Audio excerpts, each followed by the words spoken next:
up and down the coast, from the beaches to the valleys. At 5, this is KEYT News Channel 3, where the news comes first. Good evening, everybody. I'm CJ Ward. And I'm Beth Farnsworth. We begin tonight with First Alert team coverage. Chief Meteorologist Alan Rose is tracking the system in our weather center. But first, let's begin with News Channel 3 senior reporter John Palmentary, who's live in Santa Barbara tonight. And John, the creeks, they're ready for more rain. Yeah, and here's one look at it here at the Ledbetter Beach area. There's still a lot of muck here and a lot of seaweed and debris that came washing out and then came back up with the waves. You know, this short break between storms has given Public Works crews in many areas a chance to clean up from last week's vicious storm. And fortunately, this next one, even though it's feeling kind of angry, is not going to be as strong as we saw last Thursday night. Well, we were out there taking a look at it on Butterfly Beach in Montecito. The waves scoured the sand away, and that's left rocks and boulders for now. It makes for a tough walk in that area along the coast for those who come down to that beautiful beach on a regular basis. But there's certainly been no complaints from those who have been praying for rain to get us out of the drought. I just hope everyone's safe, and the mudslides and things like that are kind of scary when that starts happening because with the fires and everything.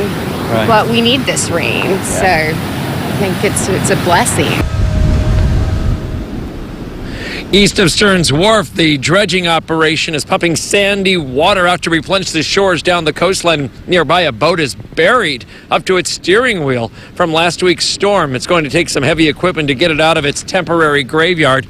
And just across the street, the Public Works Department and Parks crews are getting as much debris as they can out of the creeks before the next rainstorms arrive in our area. And for the most part, they've been working very diligently since Friday when that storm cleared out, Saturday, Sunday, today, to try and get it all cleared out in case we get some more rain. They don't want to see those drains clogged up and cause some urban street flooding. Reporting live from Ledbetter Beach this evening, John Palmentary, News Channel 3. News Channel 3 Chief Meteorologist Alan Rose tells us where the rain is falling now. Alan? Well, Beth, the rain is falling tonight from Santa Maria southward into Lompoc into the San Ynez Valley. Here's our live storm tracker radar, present time, showing you what's happening out there right now. The umbrella, the windshield wipers needed from Buellton through Solvang into San Ynez. Now, most of this rain in comparison to that wallop we experienced 3 days ago, well, it's much lighter. And this evening, just periods of rain showers in the forecast, not adding up to nearly what we saw about 3 to 4 days ago. Some rain showers in and around Betteravia, Santa Maria, Orcutt, out to the south as well as you head down the 101 into the San Ynez Valley and looking here towards Isla Vista. A little bit of light rain beginning to show up on the radar. Usually at first indication, the light greens, most of that rain has trouble reaching the ground, but the darker greens, the yellows, well, that lets us know that rain is falling from those rain clouds above. We also have some advisories. This time, only the surf is what we're concerned about. No flash flood watches or warnings just yet. North of Point Conception, west-northwest facing beaches, surf 10 to 12 feet. Max sets about 15 feet. Also for Ventura County, another high surf advisory here. Surf could be peaking at around 12 feet later tonight all the way through Wednesday evening. Let me show you a quick glance at Futurecast. Showers increasing in coverage as we head throughout the evening hours. By 10 p.m. rain around Santa Barbara and Ventura up through about 11:30. And then as we head beyond midnight into tomorrow morning, the rain showers become much less widespread, more scattered in nature. Now, when I come back in a few minutes, we're not only talking about this storm, but there's another storm tomorrow night. We'll have the details on both. For now, back to you. Okay, thank you, Alan. And while most people are happy to see this rain, Goleta homeowner, well, she's praying that we just don't get too much. That's right. That's because every time there's a downpour, her home floods. News Channel 3 reporter Elise Martinez joins us live. And Elise, this homeowner says runoff from a local ranch is to blame.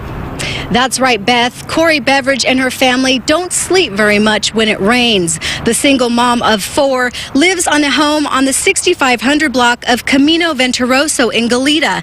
Not only does the rain flood her home, but the surrounding neighborhood as well. She says the runoff and debris comes from La Patera Ranch on Cathedral Oaks, and it clogs up a storm drain behind her house. One thing that we have found is the drain, if you drive either way, 5 miles either way, the drain behind my house is much smaller than the other drains. And there is no ranch immediately behind it where there's fruit and debris coming from the trees and mud. If you keep driving down that whole next section, they all have walls, city walls. All the walls are the same. I can't afford to put a wall up, otherwise I would. Beveridge also says she's tried sandbags too over the years and they just don't work. Now coming up at 6, we'll show you a recent culvert that was installed by La Patera Ranch that Beveridge says is just making the problem worse.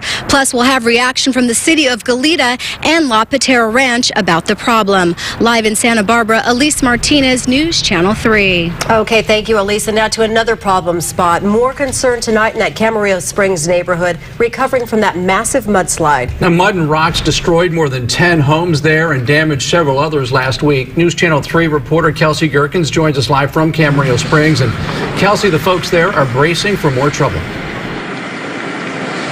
Beth and CJ, crews believe that this incoming storm can create even more damage for this neighborhood. And as they try to prepare for the storm, they also have to watch out for something else. Burglars. Over the weekend, one of the red tag homes was broken into and the jewelry was stolen. How can you take advantage of people that have lost so much already?